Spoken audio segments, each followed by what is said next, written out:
माता की, भारत माता की, भारत माता की। आज के इस चुनावी सभा में मंच पर विराजमान हमारे जिलाध्यक्ष राजेंद्र सिंह जी, हमारे बहुत ही लोकप्रिय प्रत्याशी श्री चिंतामणि मालवीय जी, हमारे जितेंद्र थावरचंद गहलोत जी पूर्व विधायक, श्री कान सिंह चौहान जी, श्री नंदन जैन जी, श्री शंभूलाल चंद्रवंशी जी, हेमराज जी और यहां मंच पर विराजमान सभी वरिष्ठ हमारे पदाधिकारी और चुनावी सभा में यहां पर इतनी बड़ी संख्या में एकत्र आए देवी और सज्जनों और मीडिया के मेरे साथी, प्रिंट मीडिया और इलेक्ट्रॉनिक मीडिया के मेरे साथी, मेरा यह सौभाग्य है कि आज मुझे आलोट में इस विधानसभा में अपने छोटे भाई चिंतामणि जी के लिए और इनको आपका आशीर्वाद मिले, इस बात के लिए मुझे यहां आने का सौभाग्य मिला है। लेकिन सबसे पहले तो मैं अनादि कल्पेश्वर महादेव को नमन करके अपनी बात को प्रारंभ करता हूं। मित्रों, ये चुनाव की बेला है। आपकी संख्या देखकर, आपका उत्साह देखकर, आपकी उमंग देखकर ढोल बाजे वालों को भी बोलना कि रुक जाओ यह भी थोड़ा कठिन जाता है, तो मैं समझता हूं कि आपकी उमंग कितनी है। ये जोश, ये उमंग, ये उत्साह, ये मुझे आश्वस्त करता है कि आपने चिंतामणि जी को विधानसभा में भेजने का निर्णय कर लिया। ये तालियों की गड़गड़ाहट अपने आप में यह सबूत है कि आपने भोपाल भेजने का निर्णय कर लिया है। ये मैं निश्चित रूप से कहता हूं। मित्रों, लेकिन चिंतामणि जी को भोपाल पहुंचा देना, विधायक बना देना, यही लक्ष्य नहीं है। इनके माध्यम से आलोट की जनता को न्याय मिले, तर्कसंगत विकास मिले और आप मुख्य धारा में शामिल होकर के शान से आगे बढ़े, इस बात को भी संदेश लेना होगा। ये भी हमें ध्यान रखना। और इसलिए ये 17 तारीख को जो आप निर्णय लेने वाले हैं, ये निर्णय चिंतामणि के बारे में नहीं लेंगे आप, ये निर्णय आप अपने भविष्य के बारे में लेंगे। इसको भी हमको याद रखना। और अब मैं जब अपने बारे में निर्णय की बात करता हूं, तो मैं यहां बहुत सारे नौजवानों को देख रहा हूं। इसलिए मेरे लिए और जरूरी हो जाता है कि उनको बताएं कि कमल क्यों जरूरी है। कमल इसलिए जरूरी है क्योंकि आप सब लोग जो नौजवान हैं, उन्होंने कांग्रेस की शासन का समय नहीं देखा है। उनको मालूम नहीं है कि 20 साल पहले मध्य प्रदेश की तस्वीर क्या थी। और मैं बार बार बोलता हूं, पूर्णमासी को, चंद्रमा भगवान को नमन करना हो तो पूर्णमासी को याद करते हो, तो अमावस्या को भी याद करना चाहिए, तभी पूर्णमासी का स्वाद आता है। अगर उजाले का आनंद लेना चाहते हो तो अंधकार को भी याद रखना चाहिए। और जब मैं अंधकार बोलता हूं तो यही मध्य प्रदेश, इसका नाम मध्य प्रदेश नहीं था, इसका नाम बीमारू राज्य था। बीमारू यानी जो बीमार पड़ा है। मैं उस समय अपने प्रदेश का स्वास्थ्य मंत्री था और मैं बड़ी मेहनत करता था और मैं महिलाओं के स्वास्थ्य के सूचकांक, बच्चों के स्वास्थ्य के सूचकांक, इनकी चिंता करता था और कोशिश करता था कि स्वस्थ बच्चा हो, स्वस्थ जच्चा हो और स्वस्थ प्रदेश हो। लेकिन जब मैं देश के आंकड़े देखता था तो वो मुझे खींच कर नीचे ले आते थे और मैं दुखी होता था। मैं पूछता था, भाई इतनी मेहनत करता हूं उसके बावजूद ये नतीजे क्यों? तो बताया जाता था कि आपकी गलती नहीं है, देश में कुछ बीमारू राज्य हैं जो बीमार हैं। उसमें बिहार है, मध्य प्रदेश है, राजस्थान है, उत्तर प्रदेश है। आज मुझे खुशी के साथ ये बोलना का सौभाग्य मिलता है कि मध्य प्रदेश अब बीमारू राज्य नहीं है, बेमिसाल राज्य बन गया है, विकास की ओर आगे बढ़ गया है। और इसलिए और प्रधानमंत्री जी के नेतृत्व में नीतियों का परिवर्तन, जमीन पर काम करके, उनका आशीर्वाद मिल करके हमारी भारतीय जनता पार्टी की सरकार, शिवराज जी की सरकार ने यहां भरपूर काम किया है और आज विकसित राज्यों में खड़ा हो गया है। ये भी हमको ध्यान में रखना चाहिए। मित्रों, इसलिए मैं आपसे कहूंगा कि आप कांग्रेस को पहचान लीजिए। ये कई नई शक्लों में आते हैं, नए नए वेश में आते हैं, अपना वेश बदलने में भी देर नहीं करते।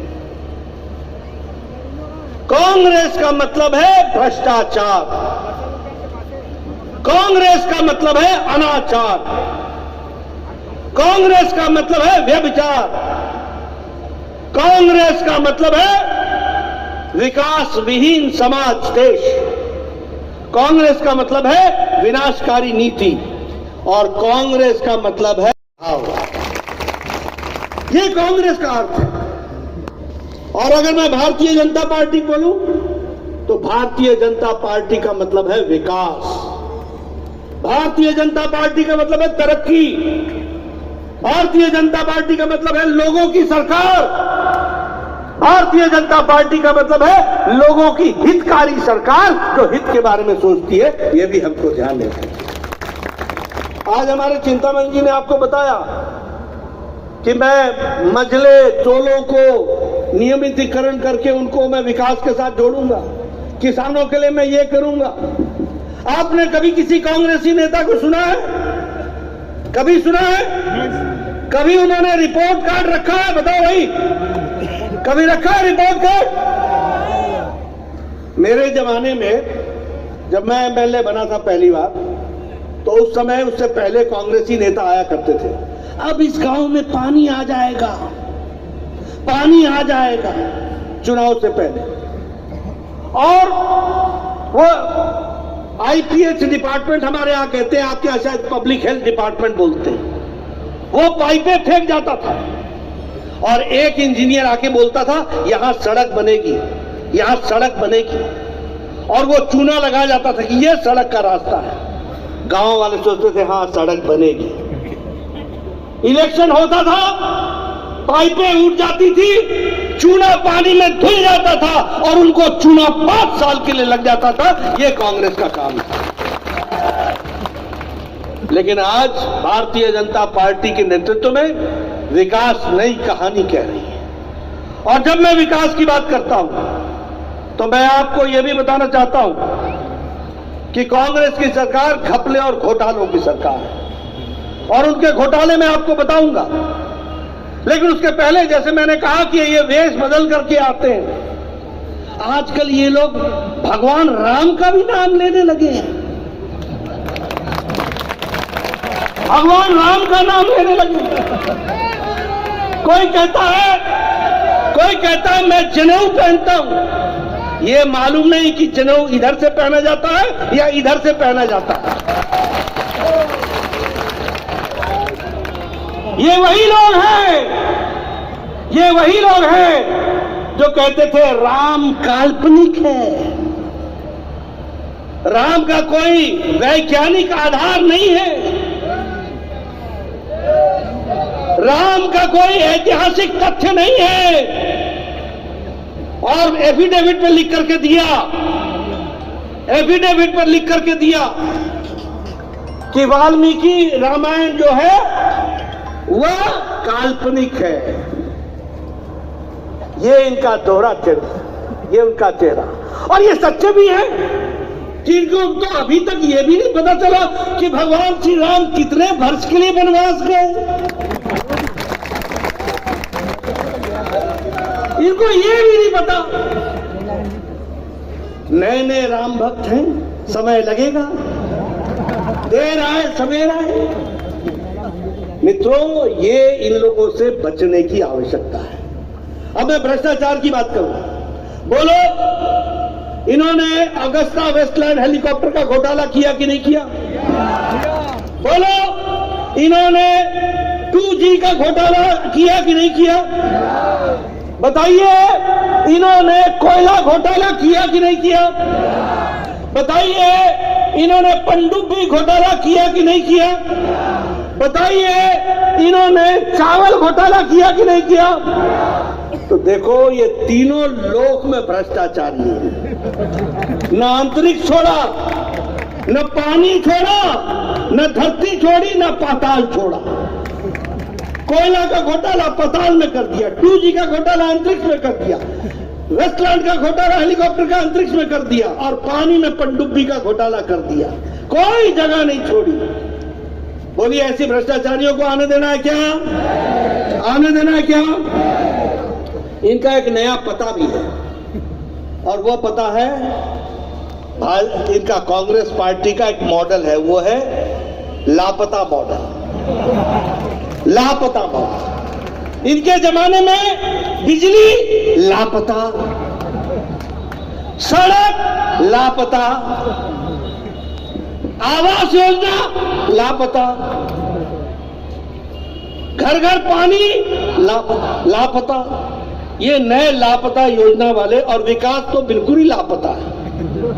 अब मैं आपको बताना चाहूंगा, आप बताइए, 15 महीने में जो ये कमलनाथ की सरकार रही, इसने शिवराज सिंह जी के संबल योजना को बंद किया कि नहीं किया? अब इनको 17 तारीख को आप बंद कर दोगे कि नहीं? संबल योजना, असंगठित मजदूरों को ताकत देने का, संबल देने का काम शिवराज जी ने पकड़ा था, उस योजना को रोक दिया। आज शिवराज जी ने फिर से 600 करोड़ रुपए दे करके फिर से संबल योजना को प्रारंभ किया, ये भी आपको याद है। आप बताइए, दीनदयाल रसोई अंत्योदय रसोई योजना बंद कर दी थी कि नहीं कर दी थी? गरीब आदमी को 5 रुपए में भोजन मिल रहा था कि नहीं मिल रहा था? गरीब आदमी के पेट में 5 रुपए का भोजन न जाए, इसकी चिंता कमलनाथ ने की कि नहीं की? की कि नहीं की? अब 17 तारीख को तुम चिंता करोगे कि नहीं? बैठा देना घर में, चिंतामणि को काम देना, उनको आराम देना। इनको काम दो, उनको आराम दो। बोलो, घर बैठो।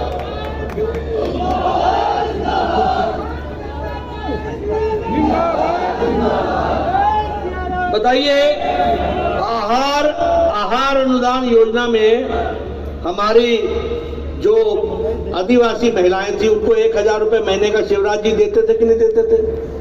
उसको रोक दिया कि नहीं रोक दिया? अब 17 तारीख को तुम रोकोगे उनको कि नहीं? इसकी चिंता कर लेना। मुख्यमंत्री तीर्थ दर्शन योजना, इसको भी, बुजुर्गों को भी नहीं छोड़ा, बेचारे बुजुर्ग को भी रोक दिया। इसलिए 17 तारीख को मेरे बुजुर्ग भाइयों रोकोगे ना इनको घर बैठा देना। अब आप बताइए, ये किसान विरोधी है कि नहीं है? प्रधानमंत्री ने भेजा प्रधानमंत्री किसान सम्मान निधि, बोलो कमलनाथ ने रोका कि नहीं रोका? कमलनाथ ने किसानों के नाम दिल्ली नहीं भेजे ना? अब ये तुम भी इनको विधानसभा में मत भेजना। आप बताइए, प्रधानमंत्री आवास योजना में 2 लाख मकान रोके थे कि नहीं रोके थे? आप बताइए कि फसल बीमा योजना में इन्होंने फसल बीमा में किसानों का पैसा रोका था कि नहीं रोका था? आप बताइए, 2 लाख आवास जो दिए थे उसको रोकने का काम किया था कि नहीं किया था? जल जीवन मिशन में प्रधानमंत्री जी ने मध्य प्रदेश को 240 करोड़ रुपए भिजवाए और इस कमलनाथ ने वो पैसे नहीं लगने दिए, पैसे वापस दिल्ली गए। इसको ये आपको ध्यान में रखना होगा। ऐसे नेताओं को रहने देना है क्या, पहले बताओ? ऐसे नेताओं को आगे बढ़ाना है क्या? अब घोटालों की बात करें। पहले बोलते थे 10 दिन के अंदर किसानों का कर्जा माफ होगा। 10 दिन हुआ माफ और उल्टे 11,97,000 किसान यानी 12 लाख किसान डिफॉल्टर कर दिए, उनको डिफॉल्टर घोषित कर दिया। आप बताइए, इरिगेशन कॉम्प्लेक्स के प्रोजेक्ट में घोटाला किया था कि नहीं किया था? मालूम है कितने का? 4,100 करोड़ रुपए का। छोटा मोटा घोटाला नहीं करते, छोटे में मजा नहीं आता इनको। 4,100 करोड़ रुपए का घोटाला। आप बताइए, इनका जो पूर्व ओएसडी था उसके घर से करोड़ों रुपए निकले कि नहीं निकले? कमलनाथ के ऑफिसर ऑन स्पेशल ड्यूटी से घर से करोड़ों रुपए निकले कि नहीं निकले? इनके भांजे के घर से भ्रष्टाचार का पैसा निकला कि नहीं निकला? मतलब खुद भी वो, भतीजा भी, भांजा भी, ऑल इन वन, सारे लगे हुए काम में। सिंचाई परियोजना घोटाला 877 करोड़ का, कृषि यंत्र घोटाला 100 करोड़ का, छात्रवृत्ति घोटाला यानी विद्यार्थियों को भी नहीं छोड़ा, उसमें भी स्कॉलरशिप में घोटाला कर दिया। और जैसा मैंने कहा कि इनके भतीजे, उनका 1,350 करोड़ रुपए का टैक्स की चोरी का घोटाला, ऑगस्टा वेस्टलैंड में 780 करोड़ रुपए का घोटाला। और इधर प्रधानमंत्री मोदी जी, आप बताइए, मोदी जी के राज में देश आगे बढ़ा कि नहीं बढ़ा? बढ़ा कि नहीं बढ़ा? और उनके आशीर्वाद से मध्य प्रदेश आगे बढ़ा कि नहीं बढ़ा? आपको मैं मध्य प्रदेश की कहानी और देश की कहानी बताना चाहता हूं। आज भारत ब्रिटेन को पछाड़ करके दुनिया में 5वें नंबर की अर्थव्यवस्था मोदी जी के नेतृत्व में बन गई। और 2024 में आप फिर मोदी जी को जिताएंगे, पहले चिंतामणि जी को, फिर मोदी जी की सरकार, और 2027-28 तक भारत तीसरे नंबर की अर्थव्यवस्था बन जाएगा, तीसरे नंबर की। आज हम इस्पात में दूसरे नंबर के मैन्युफैक्चरर हो गए। आज हम दवाई में हम 138% हमारी दवाई की बिक्री बढ़ी है और दुनिया को दी है। और सबसे सस्ती और सबसे अच्छी दवा आज भारत बना रहा है। ये जो आपके पास मोबाइल है ना, आज से 10 साल पहले ये मोबाइल जिसके भी हाथ में होता था उस पर लिखा होता था made in China. 92% mobile China से बन करके आते थे। आज जो आपके हाथों में मोबाइल है, आज भारत 97% मोबाइल बना रहा है और भारत में एप्पल भी बन रहा है। आज हम ऑटोमोबाइल में, गाड़ियों में दुनिया में तीसरे नंबर की मार्केट हो गए, तीसरे नंबर की मार्केट। ये विकास के आयाम हैं। उसी तरीके से अगर हम देखें, केमिकल्स में हम 106% आगे बढ़े और इलेक्ट्रॉनिक गुड्स में हमने 70,000 करोड़ रुपए का सिर्फ एक्सपोर्ट किया है। ये दुनिया में हमारी स्थिति बनी है। आप बताइए, प्रधानमंत्री गरीब कल्याण अन्न योजना के कारण आज 13.5 करोड़ लोग मोदी जी के नेतृत्व में गरीबी की रेखा से ऊपर उठ गए हैं। इस बात को भी हमको याद रख लेना चाहिए। एक विकास की एक नई कहानी लिखी गई है।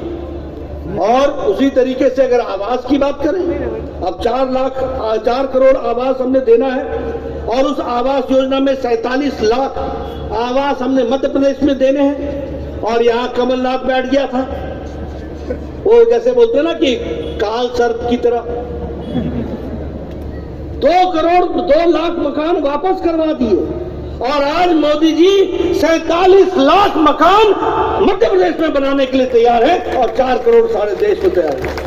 उसी तरीके से जल जीवन मिशन में हमारे 5.5 लाख घरों को कनेक्शन दे दिया गया है।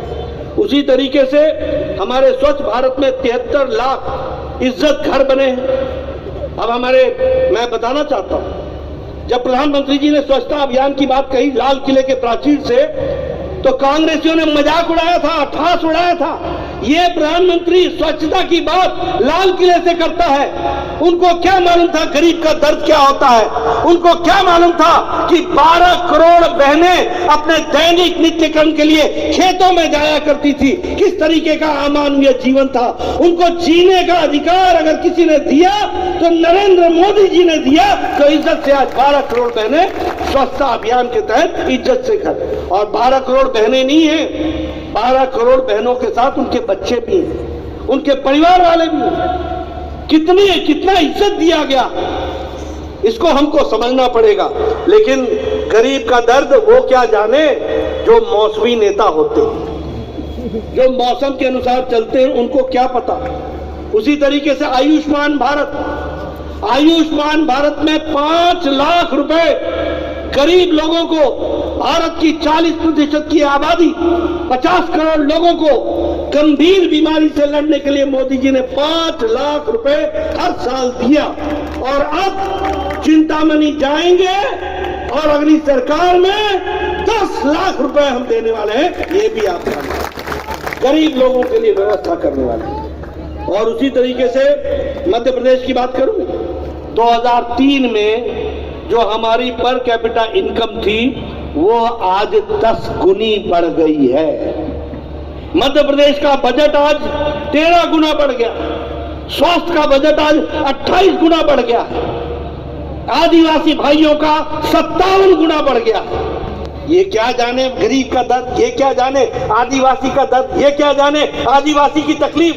वो जानते हैं तो सिर्फ भारतीय जनता पार्टी जानती है, मोदी जी जानते हैं और हमारे शिवराज भाई जानते हैं। और इसीलिए आपके यहां 2003 में 60,000 किलोमीटर सड़क थी, 60,000 किलोमीटर, आज आपके यहां 5 लाख किलोमीटर की सड़क बनी हुई है। इसीलिए मैंने कहा अमावस्या को पहचानोगे तो पूर्णमासी का ये अच्छा लगेगा, अंधेरा को जानोगे तभी उजाला पसंद आएगा। आज मेडिकल कॉलेज आपके यहां 2003 में 5 मेडिकल कॉलेज थे, 5। मैं ही स्वास्थ्य मंत्री था, मोदी जी के आशीर्वाद से आज मध्य प्रदेश में 30 मेडिकल कॉलेज है, 30 मेडिकल कॉलेज। और सारे देश में पहला मेडिकल कॉलेज मध्य प्रदेश में है, जहां हमारा बेटा हमारी बेटी हिंदी में डॉक्टरी की पढ़ाई करेगा और वो गांव से निकला हुआ डॉक्टर बनेगा। यह परिस्थिति आकर के खड़ी है। इसीलिए विकास के नए नए आयाम लिखे गए। 34 नए रेलवे स्टेशन आपके यहां बन रहे हैं वर्ल्ड क्लास के। 2 साल बाद आप नहीं पहचानोगे ये एयरपोर्ट है या रेलवे स्टेशन है। इतना वर्ल्ड क्लास का 34, और सारे देश में 250 बन रहे हैं, आपके यहां 34 बन रहे हैं। 3 वंदे भारत ट्रेन आपके यहां चल पड़ी है, 6 नए एक्सप्रेस वे बन रहे हैं। आप बताइए सड़कों में सुधार हुआ है कि नहीं हुआ है?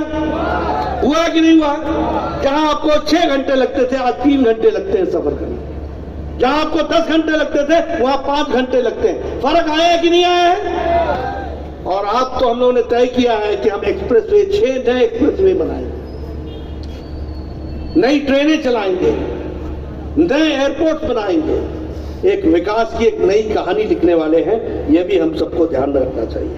इसलिए मित्रों, मैं आपसे एक निवेदन करने आया हूं। अभी इन्होंने हमारे चिंतामणि जी ने, जैसा मैंने कहा आपको संकल्प पत्र में मालूम ही है, हमारे शिवराज जी पहले लाडली लक्ष्मी योजना के लिए जाने जाते थे, अब वो लाडली बहना योजना के लिए जाने जाते हैं। बताइए 1250 रुपए मिल रहा है कि नहीं? मिल रहा है कि नहीं? ये बताता है कि हमारा महिलाओं के सशक्तिकरण करने का कितना बड़ा रास्ता हम लोगों ने तय किया। इसलिए मैं आप लोगों से निवेदन करूंगा, मैं कार्यक्रम तो आपको बहुत बता सकता हूं। आप बताइए प्रधानमंत्री किसान सम्मान निधि और मुख्यमंत्री किसान सम्मान निधि में साल का 12,000 रुपए मिल रहा है कि नहीं मिल रहा है? मिल रहा है कि नहीं? मैं पीछे से सुनना चाहता हूं, मिल रहा है कि नहीं? ये याद रखना मित्रों, ये चिंतामणि आए तो आपकी चिंता को हरेंगे, और जो दूसरा राम आए कोई तो तो फिर ये न बहना योजना, न लक्ष्मी योजना, न किसान सम्मान निधि योजना, सिर्फ एक ही योजना, खाओ खाओ और खाओ।